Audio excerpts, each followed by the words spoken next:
My name is Marcus Chen. I'm 45 years old. I built Chen Digital Marketing from nothing to $3.8 million annual revenue. Sarah, my wife of 15 years, just had her lawyer walk into my office at 2:47 p.m. on a Tuesday and dropped divorce papers on my desk like a bomb. The lawyer's name was Richard fucking Brennan. $800 an hour shark who specializes in destroying husbands in Cook County Family Court. Guy wore a $4,000 Bryony suit and had this smirk that said he'd done this 1,000 times before. If you like stories about cheaters and manipulators getting exactly what they deserve, hit like and subscribe right now. We post new stories daily, each one more insane than the last. Richard sat across from me in my own office, the one I'd built from scratch, paid for with money I'd earned working 80-hour weeks, and slid a manila folder across my glass desk. Mr. Chen, my client is seeking full custody of your children, primary residence in the marital home, 65% of all business assets, and spousal support of $12,000 monthly for the next 12 years. Open the folder. Read the demands. Sarah wanted Emma, our 13-year-old daughter. Wanted Lucas, our 11-year-old son. Wanted the 4-bedroom Naperville house we'd bought for $890,000 in 2018. Wanted my Mercedes S-Class. Wanted majority stake in the company I'd spent 15 years building from a one-man operation in our garage. Richard leaned back in my chair, my chair, like he owned the place. Mrs. Chen has substantial documentation of your neglectful parenting, chronic work obsession, and emotional unavailability. She's prepared to testify that your children are afraid of your temper and controlling behavior. Paused for effect. Clearly enjoying himself. We have 3 family therapists ready to testify about the psychological damage your absence has caused. We have financial records showing you prioritized business growth over family needs. We have text messages demonstrating a pattern of verbal abuse and intimidation. Guy thought he was delivering a death sentence. What Richard Brennan didn't know, I had an envelope in my desk drawer that would destroy Sarah's case, her family's reputation, and everything they'd spent months planning. Let me back up. Met Sarah Hoffman in 2008 at Northwestern University alumni mixer. I was 30, she was 27. Marketing consultant for mid-sized firms. Smart, beautiful, came from old Chicago money. Father Thomas Hoffman owned Hoffman and Associates, prominent law firm specializing in corporate litigation. Mother Elizabeth Hoffman sat on boards of 3 major Chicago charities and Northwestern's Board of Trustees. Sarah grew up in Winnetka. 6-bedroom house overlooking Lake Michigan. Private schools her entire life. Summer homes in Aspen and Martha's Vineyard. Never worried about money a single day in her life. First date cost me $400. Dinner at Gibson's Bar and Steakhouse. Sarah ordered $200 bottle of wine without asking if that was okay.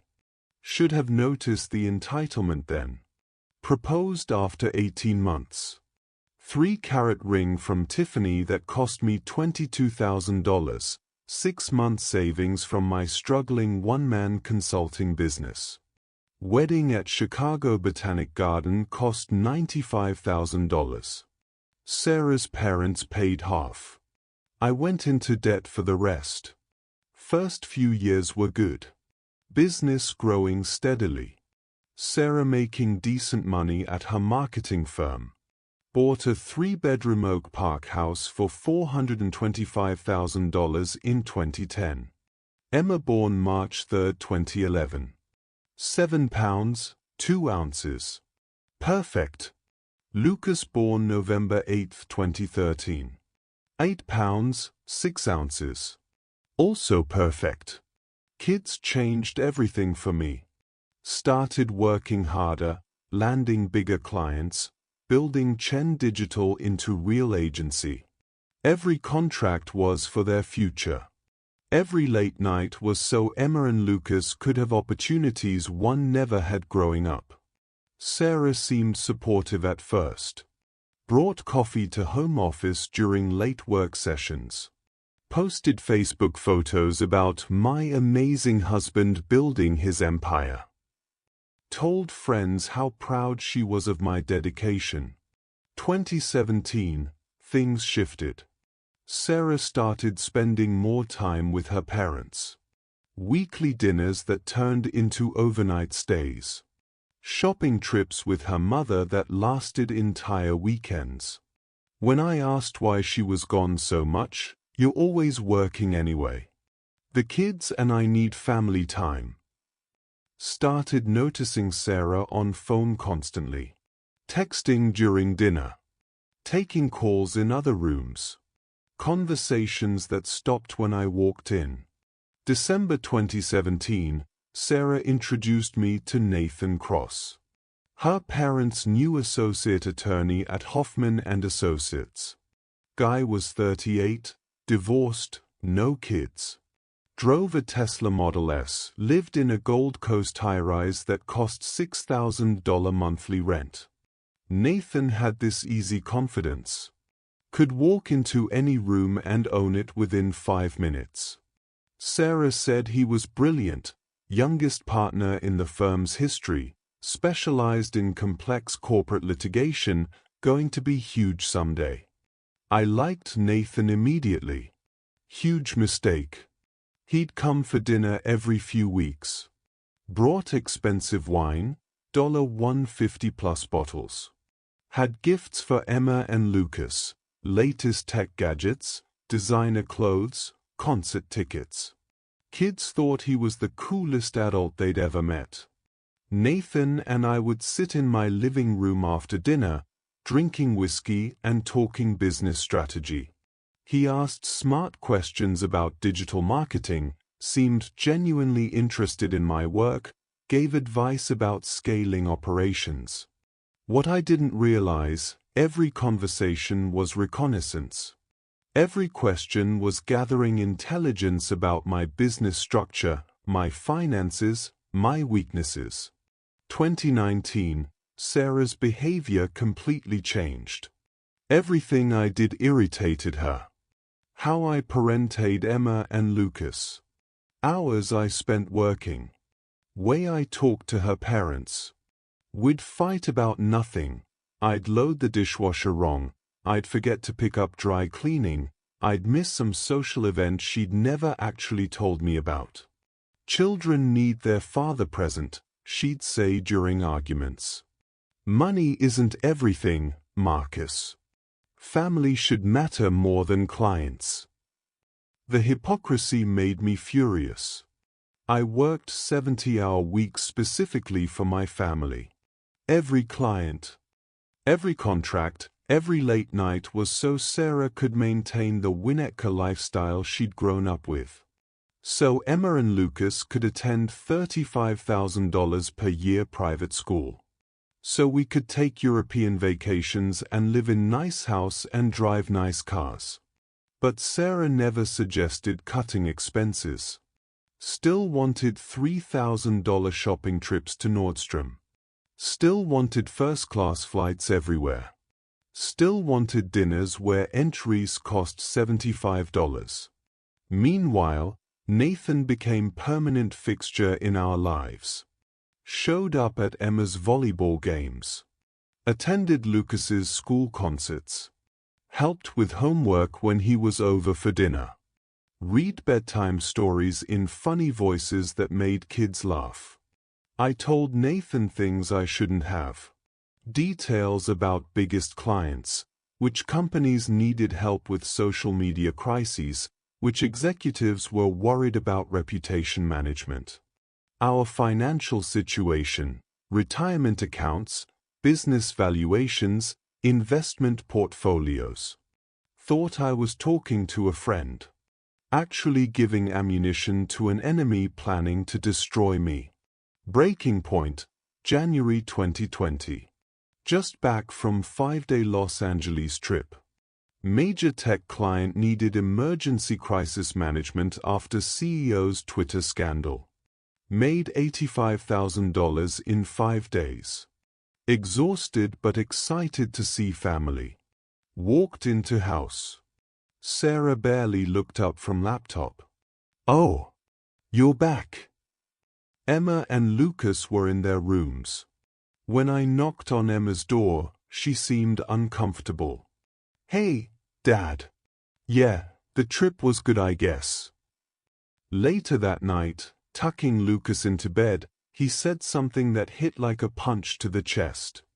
"Mom says you don't really like being home with us. She says work makes you happier than we do." That's when I knew something was seriously wrong. Started small. 15 years running digital marketing agency teaches you about data, how to collect it, analyze it, find patterns others miss. Sarah's laptop. MacBook Air she used for personal stuff, usually left open on kitchen counter while getting kids ready for school or making coffee. Had about 12 minutes most mornings while she was upstairs. Installed keylogger software. Takes 30 seconds if you know what you're doing. Completely invisible. Captures every keystroke, every password, every website visited. 2 weeks later, had complete access to Sarah's digital life.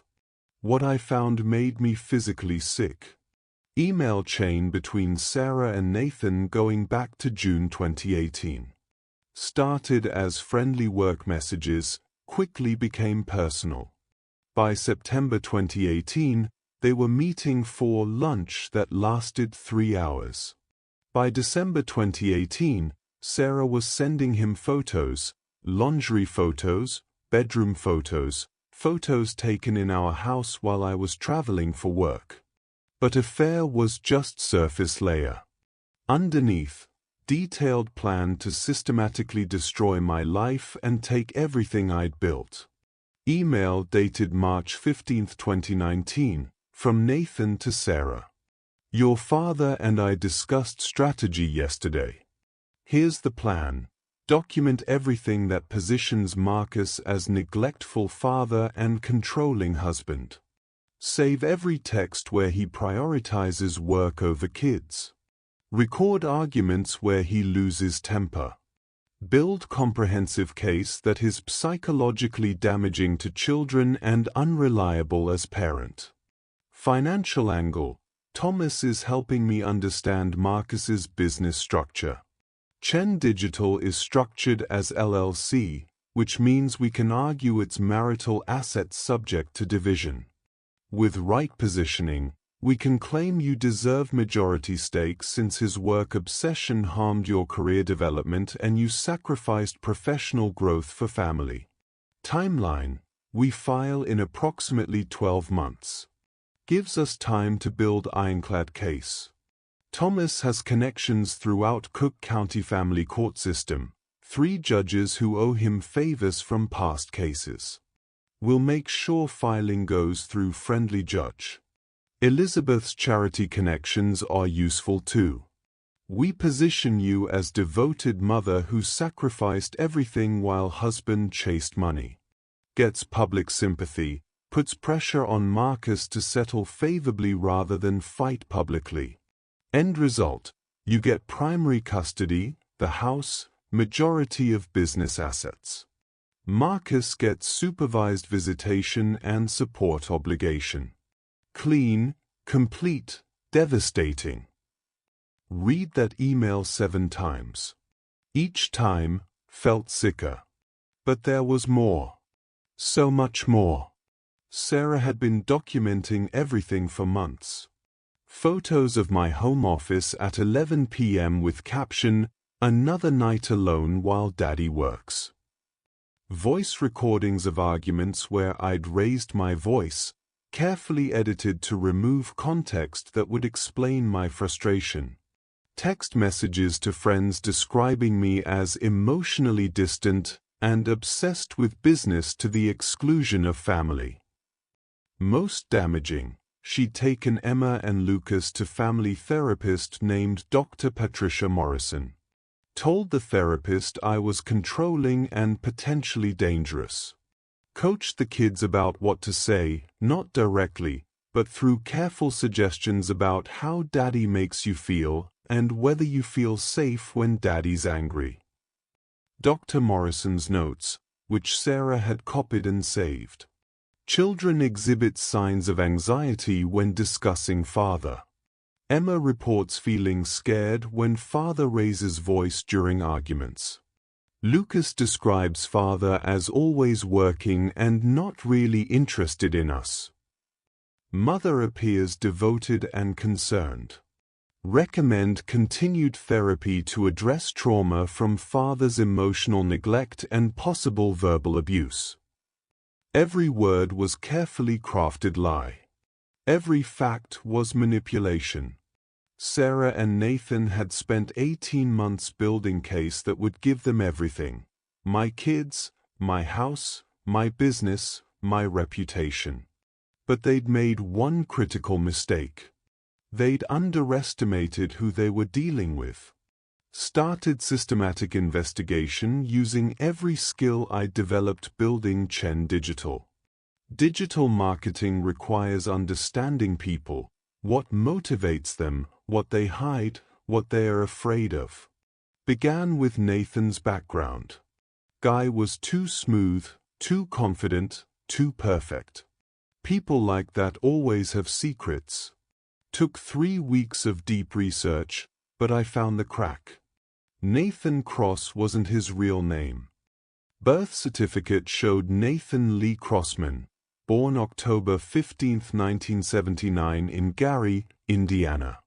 Changed his name legally in 2003, right after getting out of prison. Nathan had served 18 months in Indiana State Prison for securities fraud. Ran investment scheme in early 2000s, stole $240,000 from elderly investors, got caught, pled guilty. Released in 2003, changed his name, moved to Chicago, somehow got into law school despite felony conviction. Dug deeper. Nathan's law license should have been denied because of criminal record. Somehow got through Illinois bar admission process anyway. Found out how, Thomas Hoffman. Thomas had known Nathan since 2005. Met him through some charity legal aid program. Saw potential in this smart, ambitious ex-con who wanted to reinvent himself. Became mentor. Helped hide the criminal past. Pulled strings with Illinois Bar Association. 3 board members owed Thomas favors from past cases.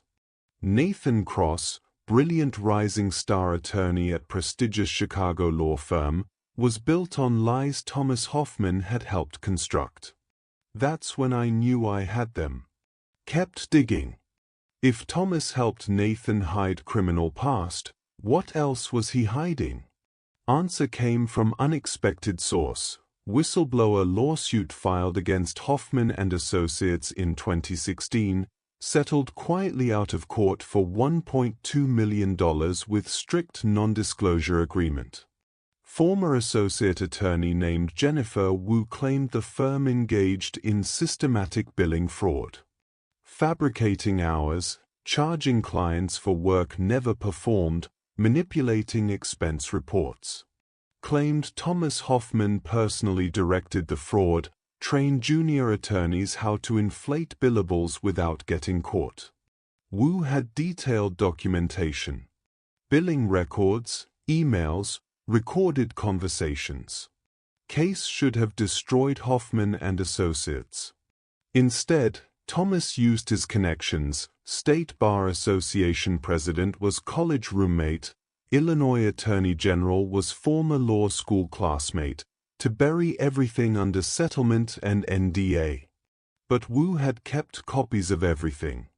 Violated the ND, sure, but she'd kept insurance policy in case firm ever came after her. Found Wu working at small firm in Milwaukee. Took 3 phone calls to convince her I wasn't trying to hurt her. Explained what Thomas was helping do to me, how they were using his influence to destroy my family. She sent me everything. 37,000 pages of documentation proving Hoffman and Associates had defrauded clients of over $3 million across 8 years. Now had leverage to destroy the entire Hoffman family. Kept investigating. Thomas and Elizabeth Hoffman had spent 30 years building reputation as pillars of Chicago society. That kind of image always hides something dark. Found it in DUI arrest from 1993. Elizabeth Hoffman, then Elizabeth Morrison, arrested for drunk driving after leaving charity gala. Blood alcohol level 0.19, more than twice legal limit. Crashed into parked car, fled the scene, got caught 3 blocks away. Charges mysteriously disappeared. No conviction, no record, like it never happened. Because Elizabeth's father, federal judge Robert Morrison, made it disappear. Called in favors, intimidated witnesses, made sure his daughter's mistake never affected her future law career or social standing. But arrest report still existed. Buried in Cook County records, misfiled under different case number, but still there. Also found something else about Judge Morrison. 3 months after Elizabeth's DUI disappearance, he presided over trial of black teenager named Deshaun Williams, accused of stealing car. Evidence was questionable, no fingerprints, witness testimony contradictory, police procedures questionable. Judge Morrison gave Deshaun maximum sentence, 5 years juvenile detention. Deshaun was 16 years old. Pattern was clear. Justice for rich white people meant charges disappearing. Justice for poor black kids meant maximum punishment even with weak evidence. Now had complete picture. Thomas Hoffman helped convicted felon hide criminal past and defraud clients. Elizabeth Hoffman used daddy's influence to escape consequences and benefited from racist justice system. Nathan Cross, literal convicted felon masquerading as legitimate attorney. And they thought they could destroy me? Let them make their move first. Wanted to see exactly how arrogant they'd be. That Tuesday afternoon, Richard Brennan sitting in my office with his $800 per hour smirk, thinking he'd just delivered death blow. Listened to entire speech about Sarah's demands. Nodded occasionally. Asked few clarifying questions. Acted like typical scared husband about to be destroyed in divorce court. Then reached into my desk drawer. Pulled out manila envelope. Placed it carefully on desk between us. Give this to Sarah. Tell her to read every page very carefully before deciding how aggressive she wants to be. Richard frowned. What exactly is this? Just deliver it, Richard. You'll want to read it too. Might want to start looking for new clients. Envelope contained everything. High-resolution photos of Sarah and Nathan in hotels, Ritz-Carlton, Peninsula, Four Seasons. Printed copies of emails planning my destruction. Screenshots of text messages between them. Financial records showing Nathan's prison background and fraudulent law license. Complete documentation of Hoffman and Associates billing fraud with Jennifer Wu's evidence. Records of Elizabeth's DUI cover-up and Judge Morrison's sentencing disparity. Most importantly, names and contact information for Chicago Tribune investigative reporter, Illinois Attorney General's Office Ethics Division, and Illinois State Bar Association Disciplinary Board. First call came 90 minutes later. Sarah. Voice shaking. Trying to sound angry but clearly terrified. Marcus, we need to talk. Right now. No. You don't understand what you're doing. My family has connections throughout this city. They can destroy you in ways you can't imagine. Your family has secrets, Sarah. Dark, ugly secrets they've spent decades hiding. Now I have all of them. You're bluffing. Am I? Ask your father about Nathan's real background. Ask your mother about the DUI your grandfather made disappear. Ask them both about Jennifer Wu and the $3 million in billing fraud. Line went quiet for almost 40 seconds. What do you want? She whispered. Justice. You withdraw the divorce petition immediately. Sign custody agreement giving me primary custody of Emma and Lucas. Nathan disappears from our lives permanently. Your father's firm returns every penny they defrauded from clients and Nathan surrenders his law license voluntarily. You're asking us to destroy our lives. You tried destroying mine first. Difference is, everything I have on your family is true. Second call came from Thomas Hoffman 20 minutes later. Usually commanding voice reduced to something smaller and careful. Marcus, let's be reasonable here. Whatever Sarah and Nathan did, it doesn't need to involve the firm or our family's reputation. This has always involved your family, Thomas. You helped Nathan hide his criminal past. You directed billing fraud for years. You used your influence to help your daughter destroy me. Everything is connected. You can't prove any of this. I can prove all of it. 37,000 pages of documentation from Jennifer Wu. Nathan's prison records and fraudulent bar admission.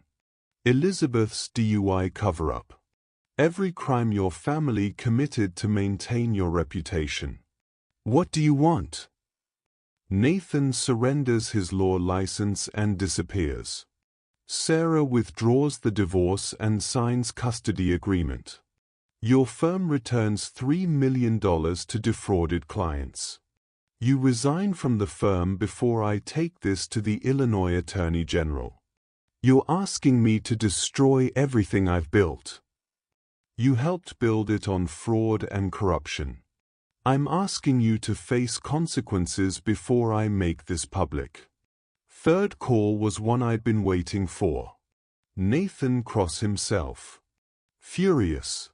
Trying to sound threatening but voice had edge of panic. You sick fuck. You've been spying like some kind of psychopath. I'll make sure everyone knows exactly what kind of controlling freak you are. Go ahead. Make sure you tell them about your 18 months in Indiana State Prison for securities fraud. Mention how Thomas helped you hide your criminal past and get fraudulent law license. I'm sure the Illinois Bar Association will be very interested. Line went silent. That's right, Nathan. I know everything. Your real name. Your prison record. The lies you built your entire life on. Only question is whether you want to face charges in Chicago or spend your life running from state bar investigators. You can't prove anything. I have your prison records, your name change documents, your law school applications where you lied about criminal history, and Thomas Hoffman's emails discussing how to hide everything from bar admission committee. I can prove all of it. Hung up. Didn't wait for response. What happened next? Sarah, Nathan, and the Hoffmans made the worst possible decision. They tried to call my bluff. Filed emergency motion in Cook County Family Court asking for immediate custody change. Sarah claimed I was mentally unstable and potentially dangerous, That envelope proved I'd been conducting illegal surveillance, that children were at immediate risk. Judge Helen Martinez, who owed Thomas Hoffman exactly 0 favors, actually read the motion carefully. Then scheduled emergency hearing for the next morning. Sarah, Nathan, Richard Brennan, and Thomas Hoffman walked into that courtroom expecting friendly judge who'd rubber-stamp their emergency custody order. Instead got Judge Martinez, who'd spent 15 years handling complex family cases and could smell manipulation from a mile away. I walked in with my attorney, Daniel Park, former federal prosecutor who specialized in exposing fraud. And a second envelope. Richard Brennan stood up, started his presentation about what a dangerous, controlling husband I was. How I'd illegally surveilled my wife. How I was mentally unstable. How children needed immediate protection. Judge Martinez listened patiently. Then turned to me. Mr. Chen, do you have response to these allegations? Yes, Your Honor. I have documentation showing everything in my wife's petition is fabricated as part of coordinated plan to defraud me of custody, assets, and business. Handed the second envelope to court clerk. Judge Martinez opened it. Inside, everything from first envelope, plus additional documentation I'd gathered. Proof Sarah had coached Emma and Lucas about what to say to Dr. Morrison. Recordings of Nathan and Sarah discussing exactly how to manipulate therapy sessions. Emails between Richard Brennan and Thomas Hoffman discussing which judges were friendly and would rule in their favor. Financial analysis showing how they planned to take my business. And most damning, proof Nathan Cross was practicing law in Illinois with fraudulent license. Judge Martinez read for 12 minutes. Courtroom completely silent. Sarah's face got whiter with each page. Nathan looked like he might throw up. Thomas Hoffman stared straight ahead, jaw clenched. Judge Martinez looked up. Mr. Brennan, I'm denying the emergency custody motion. Furthermore, I'm referring this matter to the Illinois Attorney General's office for investigation into possible fraud, perjury, and unauthorized practice of law. Ms. Hoffman, I'm ordering you to have no contact with the children pending full custody evaluation by court-appointed psychologist. Mr. Cross, if you're still in this courtroom in 60 seconds, I'll have you arrested for contempt. Nathan practically ran out of the room. Aftermath came swift and brutal. Illinois State Bar Association opened investigation into Nathan Cross within 48 hours. When they discovered the fraudulent license and hidden criminal record, immediately suspended him pending disciplinary hearing. 3 weeks later, Nathan Cross disbarred. Banned from practicing law in Illinois forever. Facing criminal charges for unauthorized practice of law and fraud. Thomas Hoffman tried to distance himself. Claimed he'd known nothing about Nathan's background, that it was tragic misunderstanding. That lasted exactly 4 days, until Chicago Tribune published front-page story about Hoffman and Associates billing fraud. Jennifer Wu went on record with her documentation. 3 other former associates came forward with similar stories. Illinois Attorney General opened criminal investigation. Thomas Hoffman resigned from his own firm under pressure from partners trying to salvage reputation. 2 months later, Thomas Hoffman indicted on wire fraud, mail fraud, and conspiracy charges. Facing up to 15 years federal prison. Elizabeth Hoffman tried to maintain her social standing. Kept her charity board positions, kept going to society events, acted like nothing had changed. That lasted until Illinois State Bar Association opened ethics investigation based on her role covering up Nathan's criminal past. Wasn't directly involved in the fraud, but had known about Nathan's background and said nothing. Bar Association suspended her law license pending investigation. 3 charity boards asked for her resignation. Social circles that had embraced her for 30 years suddenly had no room at their tables.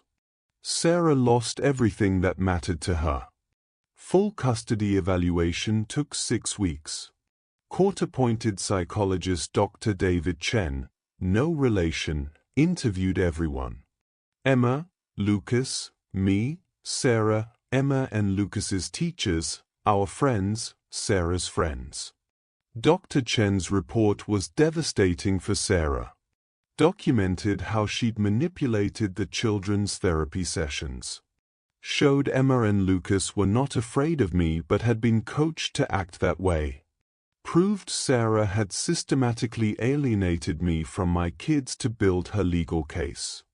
Recommended primary custody to me with supervised visitation for Sarah until she completed parenting classes and therapy. Judge Martinez adopted the recommendation completely.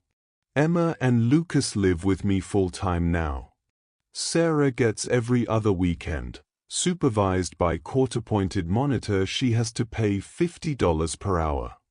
Sarah's reputation in Chicago social circles destroyed. Real estate friends stopped calling. Charity organizations where she'd volunteered asked her to step back. Had to move out of Naperville house, couldn't afford $4,500 monthly mortgage payment on her salary. Last I heard, Sarah works as marketing coordinator at small suburban firm, making $58,000 yearly. About what she used to spend on clothes monthly during our marriage. Nathan Cross left Chicago entirely. Heard through Legal Network is working as paralegal in Indianapolis under his real name. No law license, no high-rise apartment, no Tesla. Just another ex-con trying to survive. Thomas Hoffman took plea deal to avoid trial.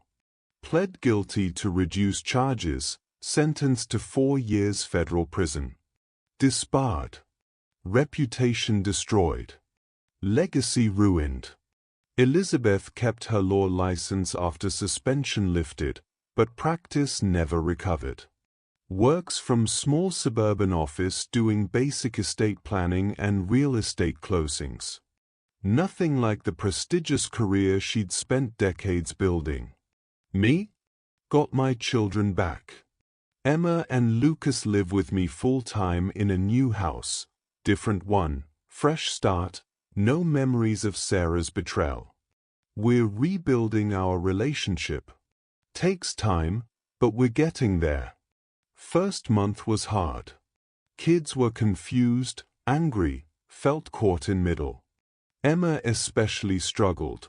13 is tough age for this kind of family upheaval. But slowly, they started seeing truth. Emma asked questions about the trial, the evidence, what really happened. Didn't lie to her. Told her age-appropriate version. Sometimes adults make terrible choices, and families change because of it. Lucas took longer. He's more trusting, wanted to believe his mom's version of events. But eventually he noticed the contradictions. The way Sarah would say one thing at drop-offs and something completely different in text to me. The way her story kept changing. Now? Kids and I are close in way we never were before. Coach Emma's volleyball team. Help Lucas with math homework every night. We make breakfast together on weekends, pancakes, eggs, bacon, the full deal. Business stronger than ever. Word spread through Chicago's business community about what happened. Clients started seeking me out specifically because they knew I could handle crisis situations. Could protect their reputations when things went wrong. Chen Digital now has 43 employees, annual revenue $6.1 million. Expanding into crisis management consulting, teaching executives how to protect themselves from digital threats, internal sabotage, reputation attacks. Most important change, how I spend my time. Work hard, yes. But I'm home for dinner every night. At every volleyball game, every school concert, every parent-teacher conference. Present in my kids' lives in a way I wasn't before. Because I learned the hard way, you can build empire, make millions, achieve everything you think matters. But if you lose your family in the process, you've lost everything that actually counts. Sarah taught me that lesson. Just not the way she intended. 6 months after final custody ruling, sitting in backyard at new house. Emma practicing volleyball serves. Lucas reading on porch. Sun setting over Chicago suburbs. Kids laughing, completely unaware of war I'd fought to keep them. Realized Sarah had been partially right about one thing. I had prioritized work over family too many years. Missed too many moments chasing next client, next contract, next revenue milestone. Not anymore. Every decision starts with simple question, what's best for Emma and Lucas? People sometimes ask if I regret how everything ended.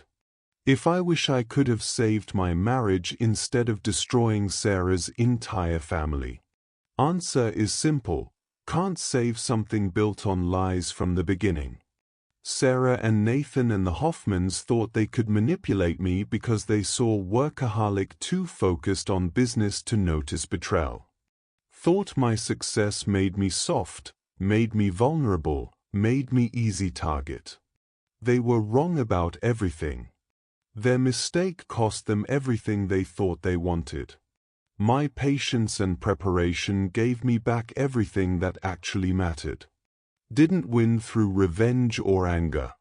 Won through careful investigation, strategic thinking, understanding that truth is always more powerful than lies. Sarah and Nathan destroyed themselves with greed and arrogance. I just made sure they couldn't take my children down with them. That's the difference between justice and revenge. Revenge is making someone pay for hurting you. Justice is protecting what matters most, ensuring people face appropriate consequences for their actions. Emma serves volleyball over the net. Perfect form. Lucas looks up from his book and smiles at me. House feels like home for first time in years. Sarah answers phones at marketing firm in suburbs, finally learning what consequences look like. Nathan files paperwork in Indianapolis, law degree worthless. Thomas counts days in federal prison cell. Elizabeth practices basic law in office nobody visits. Sometimes good guys win. Sometimes patience and preparation beat arrogance and greed. Sometimes truth really is enough. If you enjoyed this story, hit like and leave a comment. If you haven't subscribed, do it now and hit the notification bell for alerts about new stories. Thanks for watching. See you in the next one.